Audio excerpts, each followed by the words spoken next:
What if I told you that a rocket launching in Texas today is mathematically guaranteed to hand 3 billion brand new customers to Apple, Google, and Amazon? And, do it for absolutely free. Right, exactly, for absolutely free. Welcome to today's deep dive. We've got something that is going to completely change how you look at the night sky. And honestly, your retirement account, too. Yeah, we usually think of market-moving events as these very terrestrial things, right? Oh, totally. Like a new gigafactory opening up or, a central bank adjusting interest rates. Exactly. Or some new antitrust legislation passing. Yeah. It's all, it's dirt, concrete, boardroom politics. But if you actually look at the underlying mechanics of global data and capital flow right now, and remember, it is 2026, the most disruptive financial event of our lifetimes isn't happening in Silicon Valley. No, not at all. It's not on Wall Street either. Yeah. It is unfolding hundreds of miles above our heads. Yeah, in the, freezing, silent vacuum of low Earth orbit, which is just wild to think about. It really forces a complete recalibration of what we even consider infrastructure to be. Because for the last century, infrastructure meant pouring concrete, right, Yeah. digging trenches. Laying those massive submarine cables across really volatile ocean floors. But what we are witnessing right now is the entire foundation of the global digital economy being, well, ripped out of the ground. And rebuilt in the thermosphere. Exactly.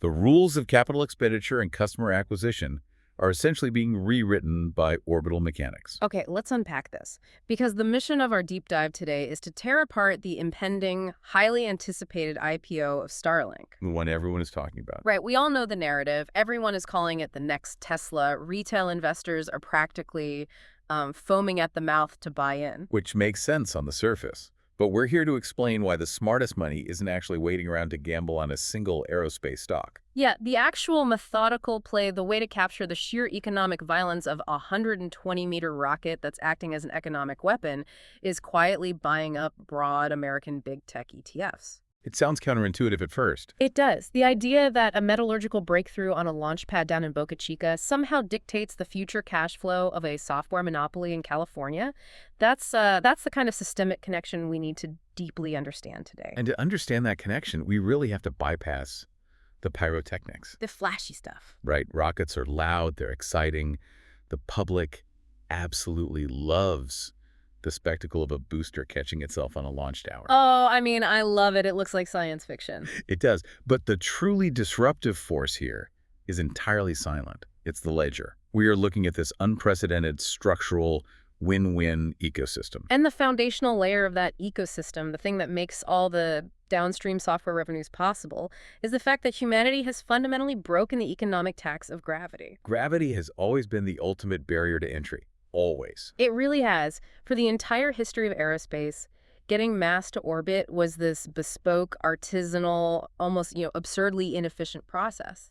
It was the equivalent of building a custom multi-million-dollar hypercar, driving it across the city to deliver one single pizza, and then driving it straight into a brick wall. That is such a good way to put it. You built the rocket, you launched the rocket, you threw the rocket away. That was just the standard. And let's look at where we were just a few years ago with the Falcon 9. Right, which was a revolutionary machine in its own right. Absolutely. It carried about 22 tons of cargo to low Earth orbit, and the cost was roughly $2,500 per kilogram. And at the time, the industry viewed that as an absolute miracle of optimization. Because it was. But it was an optimization of the old paradigm. Falcon 9 used these really expensive aerospace-grade aluminum lithium alloys. And it used kerosene fuel, right? Yeah, kerosene, which leaves all this carbon coking in the engines, so it requires intense refurbishment after every flight. It was a massive leap, but it still had one foot firmly planted in that traditional labor-intensive manufacturing mindset. Which brings us to the 2026 standard. The Starship architecture abandons that old mindset completely. Completely. We are now looking at a fully reusable system capable of hauling 100 to 150 tons to orbit. And the metric that matters here, the number that actually shifts the geopolitical balance, is the cost. It has plummeted to between $10 and $70 per kilogram. Which is just a staggering drop. That is roughly a 99% cost reduction. A 99% drop. Let's just ground that math for a second because it's hard to visualize. Yeah, let's break it down. So at $2,500 a kilo on the old system, launching an average, say, 80-kilogram adult into space costs $200,000 just for the mass overhead. Right. Just to get their physical weight off the ground. But at $10 a kilogram, that same mass constraint drops to $800. We're talking about reducing the cost of breaking Earth gravity well to the price of a round-trip commercial ticket from New York to London. It's mind-boggling. Yeah. And the mechanism driving this is a hyper-aggressive application of Wright's law. Wright's law. Can you explain that for the listener? Sure. So Wright's law dictates that for every cumulative doubling of units produced, your costs fall by a constant percentage. Okay, so the more you build, the cheaper it gets to build the next one. Exactly. But you couldn't really apply Wright's law to traditional aerospace because they never doubled production. They built, 3 or 4 rockets a year. Right, it was practically handcrafted. Exactly. But Starship achieved this 45% annual cost decline by acting like an automotive plant. Which is wild for a spacecraft. It is. They switched from expensive, delicate carbon fiber to cheap, ubiquitous 304L stainless steel. The same stuff they make kitchen sinks out of. Basically, yeah. And they switched to liquid methane engines, which burn super clean and require almost zero refurbishment between flights. They aren't building rockets anymore. They are mass manufacturing industrial transport vehicles. It's like the global shipping industry upgrading overnight from using tiny boutique courier vans that cost a fortune to suddenly having massive reusable cargo ships that cross the ocean for the price of a bus ticket. That's a perfect analogy. But wait, I have a question here. If the engineering is no longer a secret, if everyone knows they're using stainless steel and methane, why isn't everyone doing it? That's the logical next question. Doesn't this make it easier for competitors, too?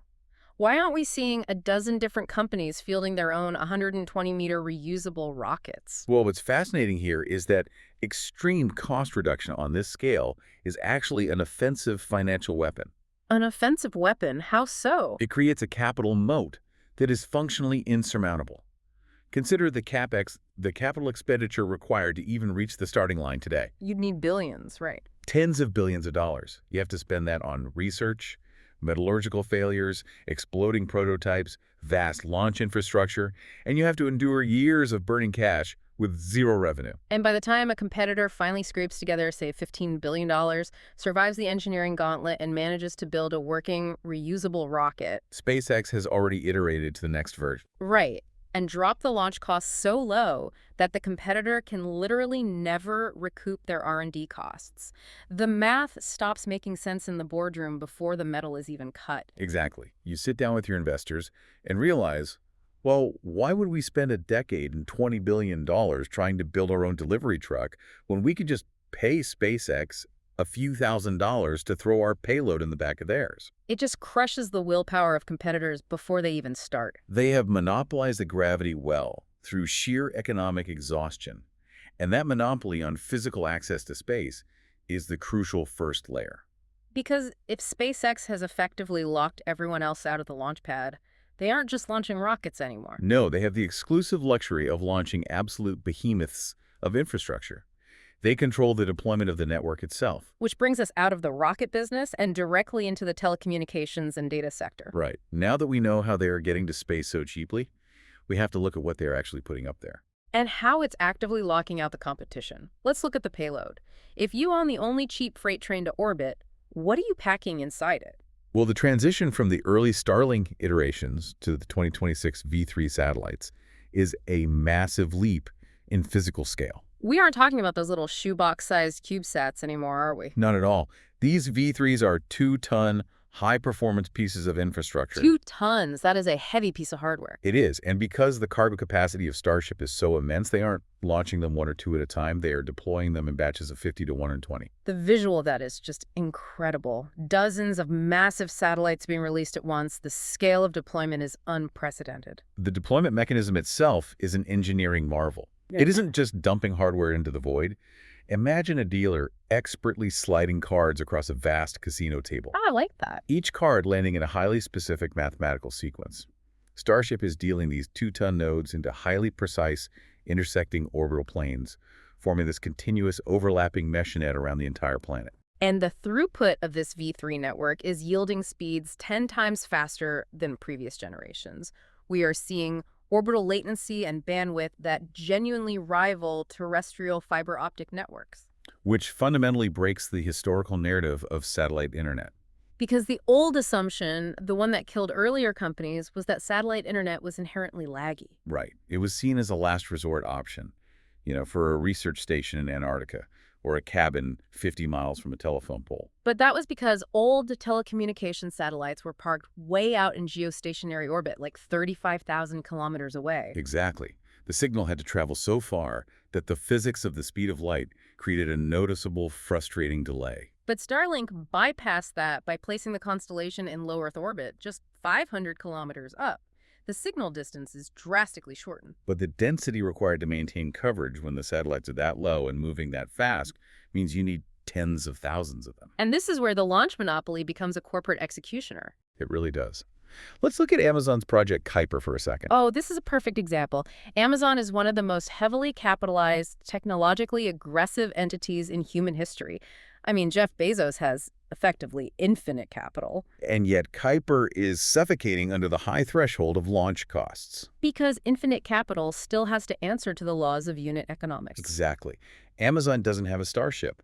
They've been forced to buy out the remaining launch manifests of traditional rockets, like ULA's Vulcan or Blue Origin's New Glenn. They are paying retail or even premium prices to get their hardware into space. While SpaceX is launching Starlink satellites at internal wholesale cost. It is the ultimate war of attrition, and Amazon is fighting it with one arm tied behind its back. I mean, imagine trying to start a telecommunications company today when your biggest competitor has a literal fleet of 120-meter rockets launching infrastructure for pennies on the dollar. It's a nightmare. When your competitor's operational deployment costs are rounding errors compared to your fixed launch costs, your business model just collapses. Starlink is proving rights law so violently that even a giant like Amazon struggles to justify the continued expenditure. They are losing the telecommunications war not because their satellites are necessarily inferior, but because the delivery mechanism bankrupts the business case. And the momentum of that deployment is staggering. Hitting 25 million active users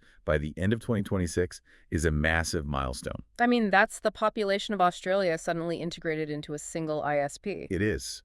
But we have to emphasize what this source material notes here. 25 million is just a stepping stone. It's a proof of concept. The true target, the reason this dictates the future of global equities, isn't millions of users, it's billions. And this leads directly to the core of the investment thesis. This is the pivot point where the aerospace hardware directly feeds the terrestrial software monopolies. Right. If Starlink is building a highway to billions of people, where are those people driving? Straight to big tech. If we look at the global demographic data, out of the roughly 8 billion people on Earth, nearly 3 billion have remained systematically locked out of the high-speed digital economy. We are talking about vast populations across the African continent, the sprawling archipelagos of the Pacific, the remote plains of Mongolia and Central Asia. Places where physical infrastructure limits are just too high. And for decades, terrestrial telecom companies tried to solve this and failed. I remember Google tried Project Loon, right? Launching those massive weather balloons to beam internet down. Yeah, and Facebook tried Aquila, building giant solar-powered drones. But they all failed because operating massive, delicate infrastructure in the Earth's volatile atmosphere is a losing battle against weather, wind, and gravity. And laying traditional fiber optic cables. You can't trench a glass cable through 1,000 miles of permafrost, Or across the shifting dunes of the Sahara. or over deep ocean trenches just to reach a village of 500 people. The return on investment for laying that physical cable is profoundly negative. The capex is in the billions, and the revenue per user is pennies. So 3 billion people just remained economically invisible. Until now, Starlink brute forces this geographic problem by simply going above the weather and above the terrain. Because the infrastructure is already passing overhead every 90 minutes anyway. Exactly. All those 3 billion people need is a receiver dish the size of a pizza box. Once that terminal is powered on, they bypass the entire history of telecom infrastructure. They are instantly on the grid with high-speed, low-latency broadband. Okay, so let's walk through the economic chain reaction of this. We have 3 billion newly connected humans. Here's where it gets really interesting. I want to explain this through the lens of induced demand. It's a crucial concept here. Think of it like this. It's like a massive real estate developer building a state-of-the-art superhighway right to the front door of your store, and they don't charge you a dime for the construction. You just stand by the register and ring up the new customers. Right. If you build a massive, multi-billion-dollar deep-water port in a previously empty coastal town, you don't just get ships, you suddenly get a logistics boom. Warehouses are built, trucking companies move in, diners open to feed the truckers. The physical infrastructure induces an entire secondary economy that the port developers don't even own. Exactly. Starlink is building a frictionless digital superhighway directly into the homes of 3 billion people. But Starlink only collects the toll for the internet connection. What do those 3 billion people actually do once they get online? They exhibit the exact same digital behavior patterns as the developed world. The first thing a newly connected user does is seek information, which means they go to Google. Alphabet immediately captures their search data. They want entertainment and education, so they stream video. Alphabet captures them again on YouTube. They want to communicate with family across borders without paying exorbitant cellular SMS fees. They download WhatsApp. Meta captures their social graph. They start integrating into global commerce, ordering goods. Yeah. Amazon captures their purchasing behavior. And ultimately, as their regional economies benefit from this connectivity, they aspire to the premium hardware ecosystem. They buy an iPhone, Apple captures their platform loyalty. And here is the punchline for the tech investor. What was the customer acquisition cost for Alphabet, Meta, Amazon, or Apple to reach those 3 billion people? What was their capital expenditure to trench the fiber optics through the Sahara or launch the satellites? It was exactly $0. Zero. They took on zero R&D risk. They built zero rockets. They just sat back and watched as SpaceX spent billions of dollars and a decade of engineering blood, sweat, and tears to deliver 3 billion fresh, data-generating consumers directly to their server racks. If we connect this to the bigger picture, it is the largest free rider effect in the history of modern capitalism. It really is, because for the last 10 years, big tech's growth models were severely constrained. Their user growth was entirely dependent on the sluggish, linear pace of regional telecom companies slowly expanding terrestrial networks. It was a bottleneck defined by physical geography and local government permits. But Starlink removes the geographic bottleneck entirely.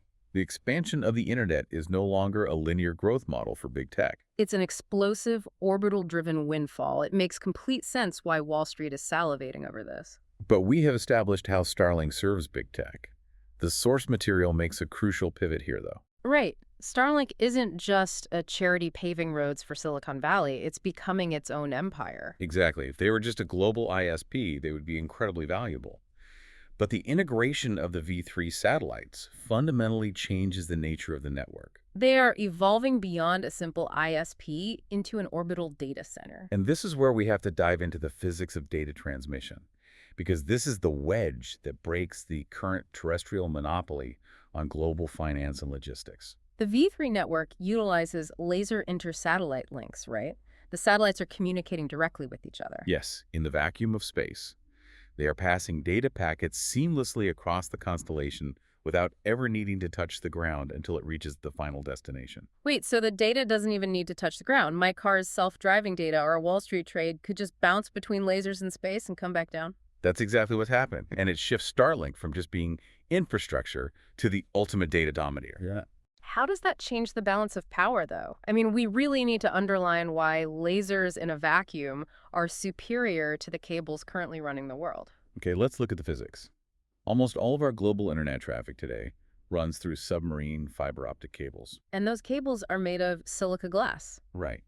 Light travels incredibly fast, but its speed is entirely dependent on the medium it is passing through. The refractive index of glass slows light down by roughly 30%. So light in a fiber optic cable on the ocean floor is traveling at about, 200,000 kilometers per second? Around there, yes. But in the pure vacuum of space, light hits its absolute universal speed limit, roughly 300,000 kilometers per second. And that 33% increase in sheer physical velocity is the holy grail for high-frequency trading. It is. Let's look at the mechanics of global finance to see why. Say an algorithmic trading firm in Chicago wants to execute a massive arbitrage trade in London. Currently, that data packet has to travel through hundreds of miles of terrestrial fiber, hit a landing station on the East Coast, travel across the undulating topography of the Atlantic Ocean floor through a submarine cable, and finally emerge in the UK. The physical route is serpentine, and the glass slows it down. But with the Starlink laser mesh, that same Chicago trade goes straight up through the atmosphere to a satellite. It bounces via laser at the speed of light in a vacuum across a perfectly straight, great circle route over the curvature of the Earth. And beams straight down to London. The route is physically shorter, and the medium allows the data to travel 30% faster. We are talking about shaving tens of milliseconds off a transcontinental ping. And to you and me streaming a movie, a few milliseconds is invisible. But to a high-frequency trading algorithm moving billions of dollars in equities, a 10-millisecond advantage is the difference between dominating the market and going bankrupt. Financial institutions will pay absolute premium, unmetered rates to have their packets routed through the orbital laser network. It's basically a license to print money. But it's not just the speed of transmission. It is the processing of the data itself. The 2026 architecture includes space-based AI computing. They are putting the GPUs and the processing nodes directly onto the satellites. Which introduces massive engineering challenges that are, frankly, mind-blowing. Think about the thermal dynamics of running massive heat-generating AI data centers. Down here on Earth, Microsoft and Google build their data centers next to rivers, right? Yeah, to pump millions of gallons of water through them, or they rely on massive industrial air conditioning. But space is cold. Well, it's a vacuum. There is no air to carry the heat away. Exactly. Heat doesn't convect in space, it can only radiate. So SpaceX is having to engineer advanced liquid cooling loops that pull the heat from the orbital GPUs and radiate it out into the dark side of the spacecraft. Just to keep the silicon from melting itself while it processes global data, that is insane. And the reason they're going to such immense engineering extremes to process data in orbit is latency and control.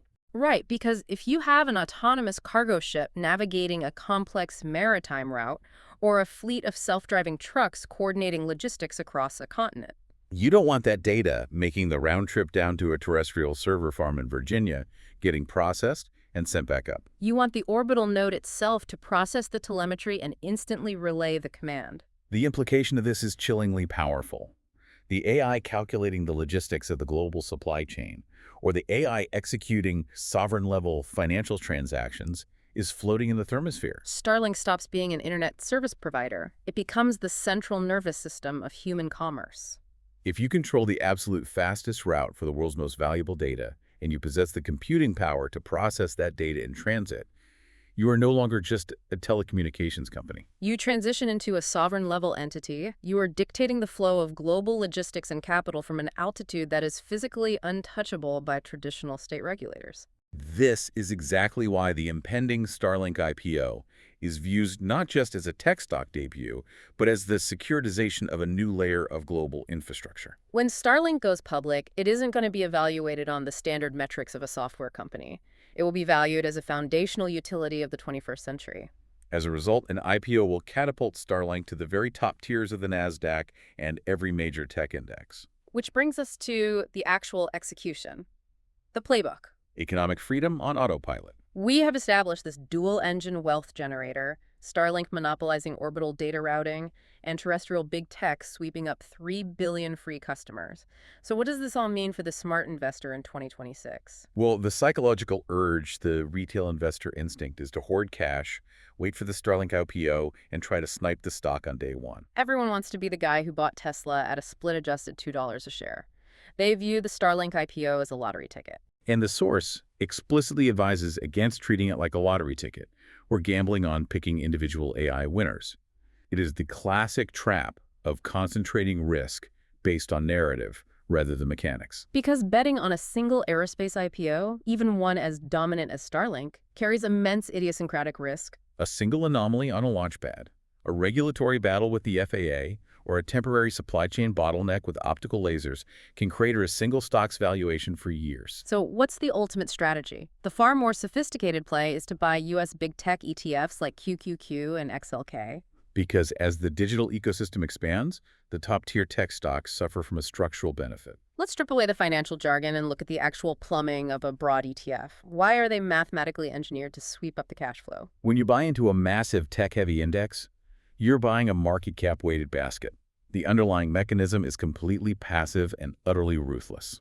As Meta, Alphabet, Amazon, and Apple absorb the economic energy of those 3 billion newly connected users, their earnings will naturally inflate. And as their earnings inflate, their stock prices rise, and their overall market capitalization grows. And because the ETF is market cap weighted, as those specific companies grow larger, the fund automatically, algorithmically allocates a higher percentage of its capital into them. It is a self-optimizing net. Yeah. You don't have to guess which big tech company will monetize the new African or Asian markets most efficiently. If Google builds the better AI search tools for the new users, Google's market cap grows, and the ETF automatically rides Google's success. If Apple dominates the hardware penetration, the ETF automatically adjusts to capture Apple's upside. You don't need to bet your life savings on which horse is going to win the race when you can just buy shares in the racetrack itself. The racetrack always makes money. This raises an important question, though, about how everyday investors often miss the forest for the trees.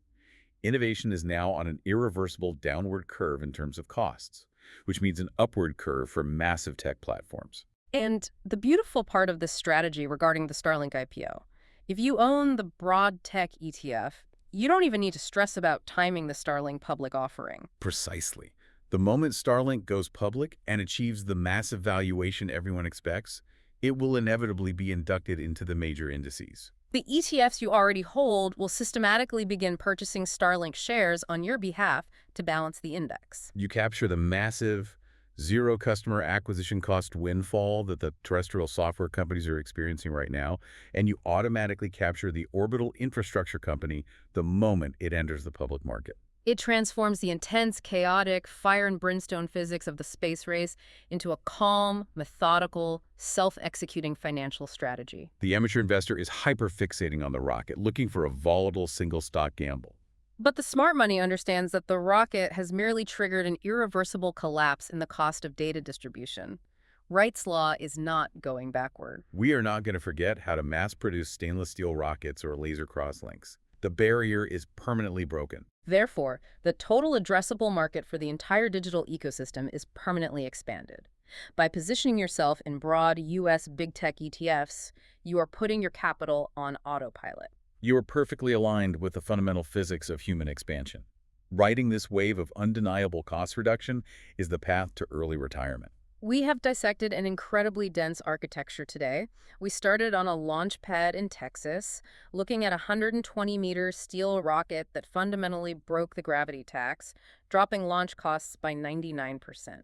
We examined the brutal, capital-intensive moat that starved out the competition, leaving a single entity to deal tens of thousands of V3 satellites into the sky. We tracked how that orbital mesh network is simultaneously handing 3 billion physically isolated humans directly to the terrestrial tech monopolies for free. All while evolving itself into an orbital data center routing the world's financial blood supply via lasers. And we concluded that the only rational way to capture this epical shift is through the passive structural gravity of broad technology ETFs. It is a win-win ecosystem where the physical infrastructure in space and the software platforms on Earth feed each other in a continuous, compounding loop of capital generation. But as we close this deep dive, there is one specific mechanical reality of this new world that I want to leave floating in the room.